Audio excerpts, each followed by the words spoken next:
So you want to become a successful music producer, but you really have no idea where to start. It's definitely confusing and sometimes a little bit scary, but you have no solid roadmap of what to do next. In this video, I'm going to share the final part of my music business plan, the domination phase. Mississippi putting it down, I'm the hottest round. I told y'all y'all can't stop me now. Listen to me now, I'm lasting 20 rounds. And if you want me, then come and get me now. That was strangely arousing. Yo, it's Thomas Anthony from FOXX Music, where we help transform frustrated bedroom producers into confident professional artists. If this is our first time meeting, I've been in the music game for over 10 years, and my musical projects have over 2 million plays on just Spotify alone. Every Tuesday on this channel, I drop a new video relating to music business, music marketing, or healthy badass producer lifestyle tips. So if you're into that, consider subscribing and hit the bell notification. Now, before we start, I want to know where you're struggling in your music journey. Hit me up in the comment section below and let me know where you're struggling with your music career. I'll either answer the question in the comment section or I will make a video on that topic. So we are finally here. You are in the domination phase. Now this is the fourth part of my music business plan. You've gone through the educational phase. You've learned to create an awesome product. You've gone through the immersion phase where you've banked a bunch of tracks, developed your brand, started releasing music, and started internalizing those processes. You've gone through the momentum phase and portfolio building phase, and you started building up tons of momentum, started networking with people, and now you have a solid portfolio of music between 17 and 20 tracks ready to go that are mixed, mastered, sound good, and have amazing artwork, and you've really refined your release plan. In addition to all that, you've started the pre-networking phase. So you started liking, commenting, and sharing, and adding tons of value to all the important people in your network. Now it comes time to move on to the domination phase. Now, just like every other phase, and for the rest of your music career, you're going to need to bank tracks. So you're always going to be consistently working on music and try to have at least 6 to 8 tracks banked at all times. So in this phase, you can kind of slow down your releases. So instead of having 17 tracks last year, you can slow that down to between 12 and 14 tracks and just kind of space that out throughout the year. So that's about 1 a month.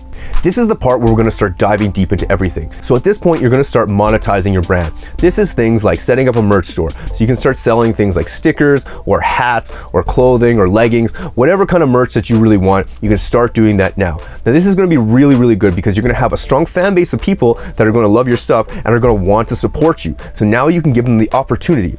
Before, when you were starting, you had like 1 or 2 tracks up, no one gave a fuck about your name or anything that you're about. So when you try to sell them clothes, no one would buy anything. Now is the time to start monetizing because you have an audience to monetize to. Now, another way that you can monetize things is through a membership site. Now, because people love your music, you can maybe tell them to sign up through Patreon for like $5 a month or $10 a month or however much you want to charge, and tell them that you will send them unreleased songs. Or you could do private videos of you behind the scenes in the studio. Because people are interested in what you're doing, they're willing to pay for a monthly thing that you can provide to them. Now, tying into this in your monthly site, you can also give advice. You've gained a ton of knowledge over the last 3 years, so you can share that knowledge with people and you can charge them however much you want a month to do that. I have a mentoring service set up through Patreon that I use every month and just trying to help out people across the world, and that's a really good way to monetize your knowledge and your brand. Now, another thing that you could do to kind of monetize, and not really monetize, but just start building relationships with big companies, is hitting up synth companies, sample pack companies, or even DAW companies, and just asking them how you guys could work together to promote both brands, because they can start sending you free stuff like free synthesizers, free sample packs, getting you to make sample packs for them, just figuring out ways to work with brands so that you can both benefit. This is a huge way to do this because you have a name built up for yourself, they have a name, they want to get into your fan base, you want to get into their fan base, and you can work together to make that happen. Now, setting up a merch store and monetizing a brand really ties into the next point of turning fans into super fans. To turn fans into super fans, you're going to just find the people who have been really in love with your stuff. You can find that through the analytics on the back end, and then you can send them a piece of merch, or you can hit them up with a personalized message. To turn people into super fans, they want to get to know you and they want to know you on a personal level. So by you taking the time to individually reach out to these people, this is going to really turn fans who love your stuff into super fans who will buy all your music, download all your stuff, come to all your shows. And this is what you want. You want an army of super fans. Now, another way to turn fans into super fans is again like the membership site that I said, and you can do things by giving behind the scenes access or sending them personalized videos. So you could just send them a video thanking them for being a fan, and you'd really love to know a little bit more about them. So getting to know who your fans are and what they're all about. This will turn your fans into super fans. Next up is networking. So in the momentum phase, we started to build up strategic relationships with people. So you researched who the important people were, you started liking, following, and sharing, and trying to add as much value as you could without asking for anything. Now in the domination phase, you are going to be focusing on building that network and collaborating with other people. Now in the first 6 months of the domination phase, I wouldn't suggest you hit up like the booking agents or the managers or anything like that. You need to start building up your collaborations first. So I would just kind of still keep that in maintenance mode and just keep liking, sharing, commenting, trying to add value where you can to the booking agents, managers, and people who run the festivals. All the people in that area, I would just strictly stay in maintenance mode. Now, the people who you do want to focus on is collaborations. Now, you want to think of this from the terms of like Shark Tank or Dragon's Den. This is super key. When you see businesses on Shark Tank asking for an investment in their company, they come up there and they're like, I have this company, I think it's gonna make this much money. And then all the dragons or the sharks, they always ask, what's your evaluation and what's your sales to date? Most of them say, oh, we don't have any sales, this is just a projected cost. So that's like you saying, I wanna collaborate with you, but I don't have any songs made. No one's gonna give a fuck. You're gonna get shut down every time. This is the appropriate time to start collaborations because you have spent the last 3 years learning and releasing tracks. So you have at least 17 to 20 tracks released, mixed, mastered, sounding great, some support on them. Now you are in the position to start collaborating with other people. There is an appropriate way to do this. You're not just gonna hit up people and be like, hey bro, you wanna collab? Or bro, you wanna collab on this? This isn't gonna work. These people are busy and they just don't have time to just think about collaborating with other people. They probably have a ton of other stuff going on.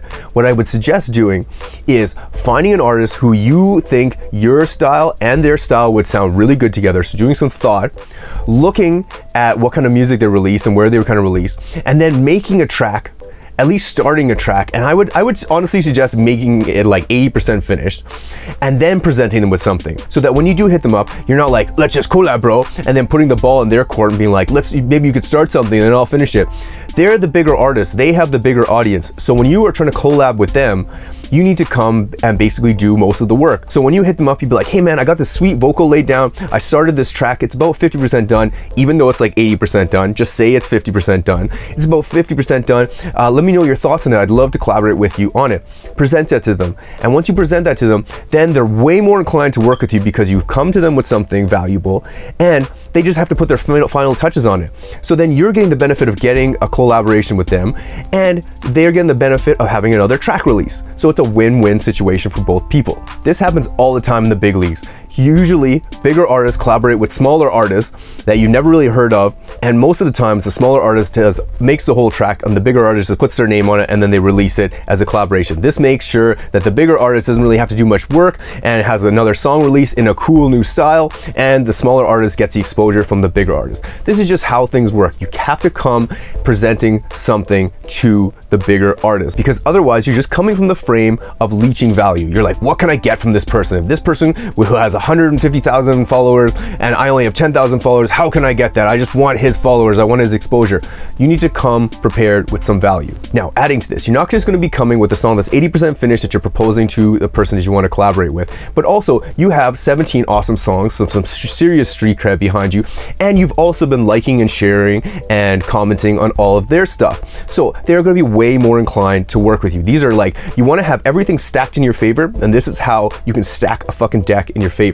Now, I suggest doing this in the first 6 months of the domination phase. Try to get as many collaborations out as possible. In the first 6 months of the domination phase, I would suggest trying to get as many collaborations with big people as possible. In the latter 6 months of the domination phase, I would suggest starting to hit up bigger record labels because now you've collaborated with some awesome artists. You maybe have a couple of those tracks out. Now you can start hitting up the labels who release those artists and trying to get in with them and start doing remixes and releasing originals with them. So how this works is, just say I made a song with AC Slater. We had a song, it came out. Now I can start hitting up the other labels that AC Slater has released on. So he has his Night Base label, just say we release on that. Then I go to Confessions, which is Chammy's label, and be like, hey man, I saw that you released AC Slater's track. I just wanted to share our new one that we had a collaboration on. Now you're on their radar that you release a song with this other big artist. Maybe they'll ask you to do a remix or to submit an original to them. You're entering their network, and this is how you grow and grow and grow and start entering all these other networks. You need a foot in the door at each stage. And by doing this strategy, you can get a foot in the door at every stage. You could also do this with festival booking agents. So if you see what festivals book AC Slater or whoever the artist is, and you did a collaboration with them, you just casually hit them up and be like, hey man, I saw that you booked this person last year. I just wanted to share this track. I think you might like it. We made a collaboration together. Here's the track. By doing that once, twice, 3 times, you're gonna get on their radar and they're gonna start booking you at these bigger festivals. This is how you fucking do it. Now, I know that was a lot, but this is really, really crucial, and this is where you're gonna start seeing tons and tons of success in the domination phase. Okay, now we are finally at a point where we can start talking about social media more in depth. For the first 2 to 3 years, you have just been posting consistently, but just not really putting much time and thought into your social media content. You've been putting up pictures on Instagram, maybe some videos, definitely talking about your releases online, maybe some successes that you've had, but that's pretty much it. You don't really have a social media strategy. This is the point where you're going to develop one. I'm not going to go into depth on social media strategies because each platform has their own strategy, but this is the point where you're going to start developing a social media strategy for each platform. You're going to be investing more time into creating better content for each platform so that you can make it grow faster and faster and faster. Now, I highly suggest you don't focus on that until this point. Why is that? Because when people come to your Facebook or Instagram or YouTube page and they look at what you're doing, if you just have one track out and you're still learning music and all this kind of stuff, no one's really going to give a shit. You have no real value to offer besides them following you on your journey, which some people will follow you, and that's why it's important to keep consistency and just put it into maintenance mode. But no one's really going to take the time to just actually like, oh man, I really want to follow this guy. So now is the point, because you have a portfolio of music, you've shown that you're consistent and that you're making awesome things, and you have awesome, interesting things to talk about. Now people are just going to be flocking to start following you. So when you put a strategy in place to try and get more people to follow you, they are going to stick and they are going to consistently be your followers and then turn into your fans and then hopefully to super fans. So at this stage, I would suggest looking into a social media strategy. Now, there's one more thing I want to talk about, and that is helping upcoming producers. This is super important. You need to give back a little bit. You have been working so hard on your craft, you've been focused, and you've been diligent on putting out content, and you've learned so many amazing things about everything in the music industry. Now it's time to start sharing that knowledge with others. In order to prepare the vessel to receive, you must give. This is a quote that I've heard somewhere. I don't know who exactly said it, but it's an awesome quote. In order for you to be able to receive things, you must give. And by giving back, this is a great way. This is why I love making these videos. I want to help and share and build a music community that is awesome and just get way more awesome music into the world. And this is why I do things, because I want to give back. And I highly suggest that you consider that in this phase of your career. Now, I know that was a lot of information, and I know that it's really difficult to be consistent, to put time in every day, to hone your craft, become really good, learn from your mistakes, stay diligent, learn discipline, work on this day and night, sacrifice. I know all this is super hard. So if you don't release 17 tracks in a year, or you fuck up along the way, that's okay. Just keep on plugging with these things. But a couple notes that I want to just share with you before we end this video. The first one is plan for change. Things are going to change. Streaming is now popular. It used to be that downloads and MP3s were popular. That was only 5 years ago. So much has changed in that period of time. So plan for change. Think of the worst possible outcome that could happen. For example, robots could develop super smart AI and they could just start making music really faster, way better than us. I don't know if that's actually gonna happen, that's another topic, but that could happen. So plan for that change. How are you gonna stay ahead of the curve? What are things that could happen? You could have something happen to you. You are a business, you might get sick and you may not be able to keep up with this. So plan for change. Something might happen in your family. You might have a financial crisis. You might have a kid or something. Lots of things can happen, so plan for change. Now, adding to that, along with planning for change, you should always have a surplus of music. Always have 6 to 8 tracks banked.